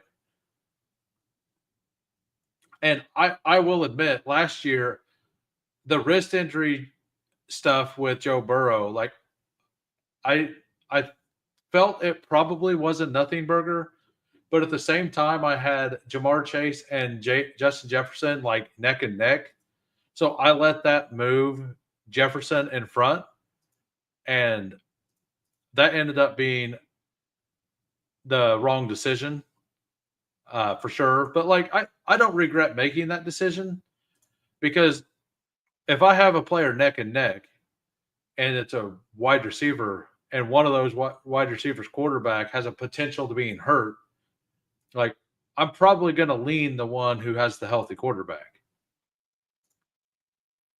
Gross, he lost Olave right there on the turn. Oh, he did. That's the snipe he needed. Yeah. Yeah, I think that team looks awesome. If Steph's even in here complimenting, that means you're doing good work, Fantasy Dog. Let's look and see what others are doing. After my pick, we'll look and see what others are doing. We'll look at coolers. Actually, he's on the clock now. He's got Lamar Jackson, Brock Purdy, Achane, Drake London. He got Cam Ward, Mike Evans, Kenneth Walker, Ridley stacked up, Tony Pollard stacked up, Mark Andrews, Darnell Mooney. I mean, I don't really want to take all these wide receivers, but if they're actually, I'm just going to pull up Tyler Warren to stack up with Daniel Jones here. I massively prefer, like I do prefer Josh Downs, but I don't want to be locked out of Tyler Warren, and I think Tyler Warren, Daniel Jones is actually the stack you may end up needing on the Colts. Like Downs is the best pick for the Colts, probably, but Tyler Warren should be getting a little bit of a bump, in my opinion, with Daniel Jones supposedly starting. Dang it, guys. I'm trying to get the price of Burrow down. Make the bull case. All right, we got Sladen at the 104. He started Jaden Daniels, Malik Neighbors, Caleb Williams, Brock Bowers, Geno Smith. Love that. Like, man, I really wanted to try that, but my Chase Brown, Joe Burrow stack was there. I'm kind of envious of this. James Conner, Travion Henderson, Rome, Debo, Tyrone Tracy for the bring back, and Najee Harris. That's an absolute fire team as well. Steve, Jamar Chase, Fields, Dak, Bryce, Garrett Wilson. You take a lot of Garrett Wilson. Joe Mixon, Montgomery, Caleb Johnson, Aaron Jones, Cam Scatterboo, and then Josh Downs because I did not take him. Always a solid team. Sladen says, I prefer Warren. Weird stat of the day. Downs was on the field for 6% of the wide receiver 2 snaps in Indy last year. He might struggle for volume. Downs is certainly quality, though. I'm having a very hard time clicking any Garrett Wilson. Can you give me the bull case? Because I'm not having a problem taking Justin Fields. So I would like the bull case, please. I legit want to hear it. We're going to go Keon, actually. I don't want a third by week 10. I do prefer Tajay Spears there, but I don't want the third by week 10. And Keon Coleman's a fine click. I need to make sure I get some of him in this.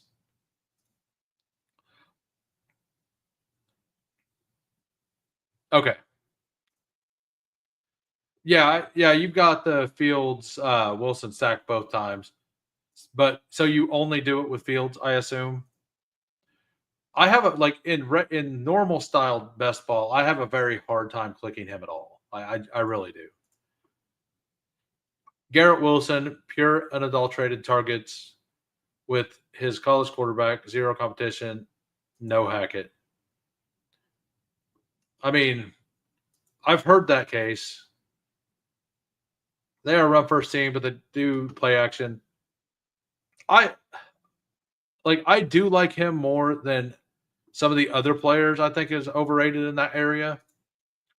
But so I haven't clicked him much because I just took what's his name? I don't know why I can't remember. Rashee Rice. I was taking Rashee Rice every single time over Garrett Wilson. It was unquestioned just Garrett Wilson over Rashee Rice every time. Absolutely. So, and then I also kind of like Devontae Adams over Garrett Wilson. So I was taking those two players over him quite a bit, but now those two players go very close to him, and Garrett Wilson's like the first one on the board now, on my board, sometimes now. In general, I think Wilson is overpriced. Should go in regular. Yeah. After Adams, Evans, McLaurin. I had a nut start yesterday in a $2 mini, by the way. I got Jahmyr Gibbs at 8. I took Ladd McConkey coming back around. At 32, I got Trey McBride. And Terry McLaurin came all the way back to me in the 4th round, in the 4th pick of the 4th round. So, some people are very afraid of this McLaurin contract stuff, and I am not. I will not be afraid of that. I think that McLaurin should also be back there. JSN, I think, should be back there. And I think Brees should be ahead of all those guys. He's going to get a nutty target share. He might. And they should actually run more plays, a lot more plays than they did last year as well. Evans, McLaurin, and Adams and MHA all have their downsides too. It's more of a thing. Where do you want more than 10 to 15% of any of them? It's tons of vegetables to eat for structure. Yeah, I was out on a lot of the players in that area because I just took a lot of Devontae Adams and a lot of Rashee Rice. But those two players are now not at the back end, and they're at the front end. And I've been mostly doing super flexes. So I don't get to see the current ADP as often. And I I feel like that he's moved back far enough that I will start taking him some. New coaching that knows how to run an offense and a new line. Yeah, that offensive line is insane. Chubb was around one guy. I think Judkins could smash. I need more. I mean, oh, it looks like the Slappies came in because my side of the votes finally win. Not that that makes me right, but yeah, we'll take Bretton Strange here for the week 17. So the vote, we now have 25 votes. And it's basically 50-50. It was 60-30 earlier in the stream. And I was pretty hard. I'm pretty hard on the Judkins side, but I don't trust the Steelers to be a reasonably good team this year. So Rice is the skeleton key. He's proof that you can be violently right in your conviction and still be completely dead by week 5. It's 50% takes, 50% player health. Yep, absolutely. But I knew that once Rashee Rice went up to being drafted around A.J. Brown, Ladd McConkey, that I'm just going to be at the field when he's up there. So I just smashed him all the way up, right? And now T. Higgins is starting to get that same buzz. I'm assuming he will because the Josh and Hayden video that came out yesterday, I think it was, they were talking him up like he should be in the same tier with the rest of them, which is kind of how I felt before. We can do either one of these players. I actually kind of need to take Gesicki, but I got the Chase Brown stack. ADP. Oh, Gesicki went. Thanks, Sladen. You're a real pal there, Sladen. Thank you, sir.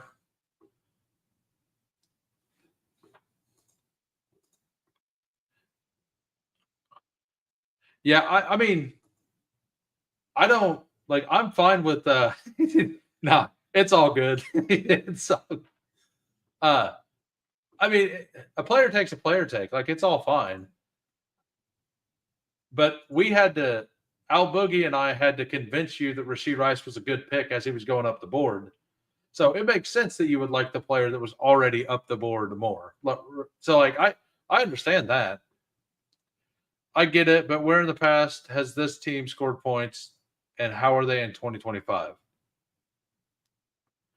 You talk about the Jets? Got it. They've had nut low coach. This is one of the truest statements. They've had nut low coaching for a long time. I like that. Absolutely nasty snipe. I mean, to be fair, Hunter Henry was also a stack for me, and I still chose to go Hollywood. I mean, all that means is that I'm going to end up taking Jermaine Burton at the, yeah, those damn coaches. I was so wrong on Diggs last year. 100% out, 0 shares.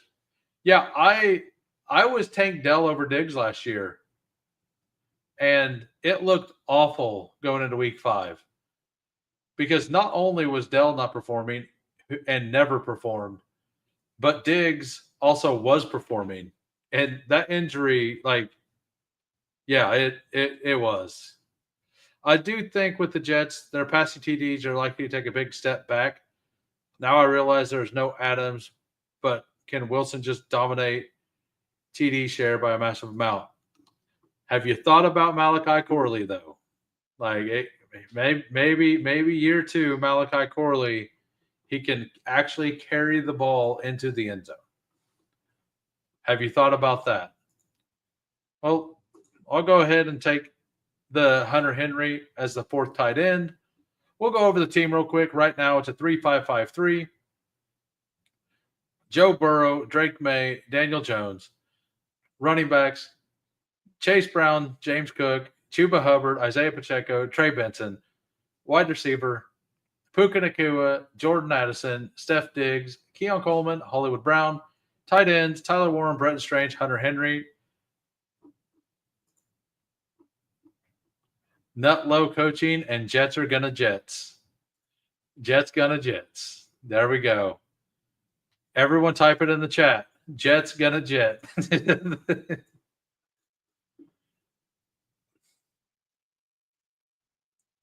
The pre-flow Superflex draft just finished. I do think that their coaching will be much better for sure, right? Like that offensive line has to be very like if that offensive line isn't very good this year, like there's a lot of problems over there, like unfixable problems. So we are at 197. He's still on the board. We'll just take him. Miles Sanders, this far down the board, like, yes. I will take that. I'm assuming Slayton, Connor Henderson, Tracy. Yeah, he probably could have taken him.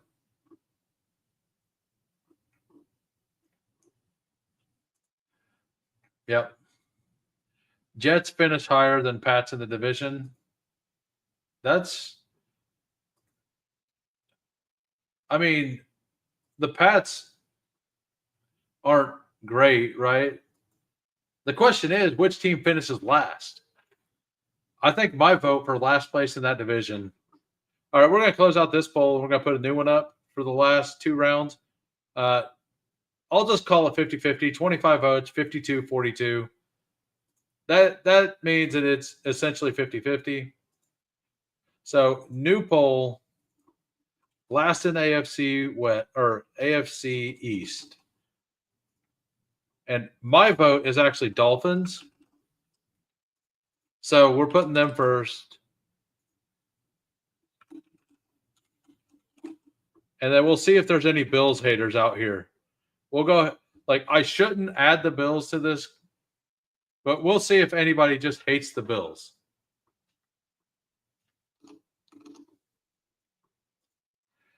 Pats are still a mess everywhere. People assume if April comes in and waves a magic wand. I mean, I assume Mike Vrabel's a Disney princess, don't you? Sanders would have fit into Washington, New York Giants correlation, but really just wanted the Samson chair. Yeah, I've been trying to force myself to take some Dylan Sampson. I really have.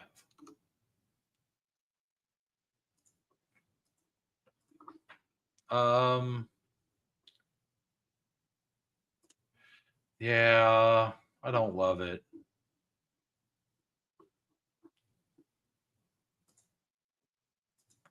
So who do I have it? Nobody I love there. We'll take Yoshi here. Had a chunk of him in big board. Yeah, that's kind of. I had like 17% Dylan Sampson in the big board. So I was waiting until he became like free or I wasn't going to have any of him because I think he's an injury contingent player at this point. Jets finished 6th in passing touchdowns last year, 11th in percent. I just don't know. Yeah, no, I don't believe that can happen this year. A Disney princess busting out the comedy act, warming up for the stint at the club. I became more comfortable on stream, and I will eventually say some things. I promise. Like, I could see Garrett Wilson, fantasy wide receiver 1 with his old quarterback. Yeah, I could absolutely see that script too. I just don't know. Like, I think it happens like at a 15% rate. I don't think it happens that often. Is the thing.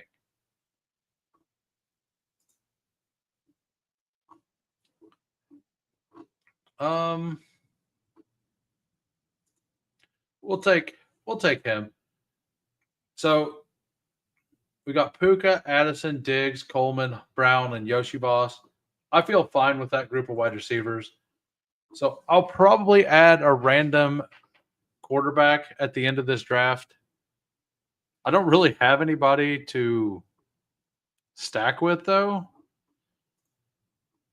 So there's one of 3 players I'm going to. Wilson, Lazard, Reynolds.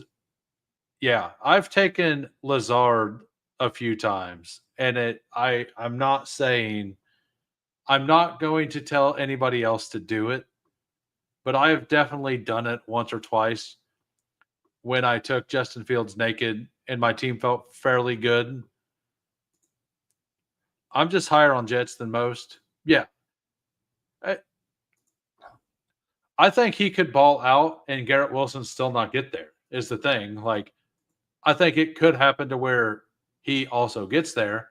But there's a world where Justin Fields dominates this year, throws for 25 touchdowns, runs for 12, and he just crushes. And Garrett Wilson still has like 8 touchdowns, and Mason Taylor gets 8, and then they get spread out like Brees, and then the running backs get a couple in the air. Like, there's a world where something like that happens. He was doing pretty good on dog shit Steelers, then got pulled so Russ wouldn't throw a tantrum. I think I'm just going to 5 wide receivers. I've done that once. Tyrod Taylor was actually one of the ones I was going to take. We'll just go ahead and take Marcus Mariota here, though. Like, no stacking reasons, nothing like that. Just a guy who I think is somebody we could draft. All right, so the team is 4-7-6-3. Quarterback, Joe Burrow, Drake May, Daniel Jones, Marcus Mariota. Running backs, Chase Brown, James Cook, Chuba Hubbard, Isaiah Pacheco, Trey Benson, Miles Sanders, Brashard Smith. Wide receivers, Puka, Jordan Addison, Steph Diggs, Keon Coleman, Hollywood Brown, Yoshi Voss, Tyler Warren, Britton Strange, and Hunter Henry. I really do like this team. Let's go over the chat real quick, and then we'll go over the poll. Do you think Penix could match Fields in fantasy production? I don't. If Wilson could get 8 TDs, he would love it. His max is 7. That's kind of why I said 8. Like, he could get 8. Like, I think people taking a ton of Garrett Wilson's expecting like 12 to 13. I just don't see that much. Yeah, let's go over. I'm going to go over Barry's team since he doesn't normally do Superflex. He's got 4-6-7-3. Herbert, Tua, Flacco, and Cousins. I mean, you have 2 starters through the whole season. You did double bye week yourself. Flacco should start part of the season. Who knows how long? And Cousins is a good contingent guy. Barkley, Henry, Swift, Garendo, Jalen Wright, Kendre Miller. Wide receivers, Tyreek Hill, Ted McMillan, Jerry Jeudy, Jaden Reed, Trey Harris, Josh Palmer, Jalen Knoll. Tight end, George Kittle, Harold Fannin, and Tyler Conklin. Yeah, like, if you're planning on doing a ton of them, pushing quarterback can make sense, and you'll land one here and there. I'm not sure if you went back and watched the Superflex stream I did with Steve Schaup here. If you're interested in doing more Superflex, go watch that stream. There's a lot of good information in there. Steve did, I believe it was 80 drafts last year and had 4 teams in the finals, I think. So among all of the Superflex, like, that information's in there. Okay. Yeah, and let me do that real quick. I got a free Discord, by the way. It's just people in there chatting, talking a little ball, and posting teams, rating teams, kind of razzing each other here and there. I will put that in the descriptions real quick. It's the Who Crew Discord. It should be in there right now. But I want to thank everybody for coming out. If you enjoyed the content and you are not subscribed, please hit the sub for me. It means a lot. We're on a race to get to 253. We have a blindfold draft we're going to do with PPR Tyler.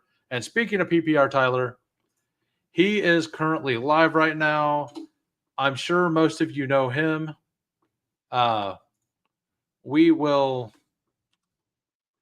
put that link in the description real quick. And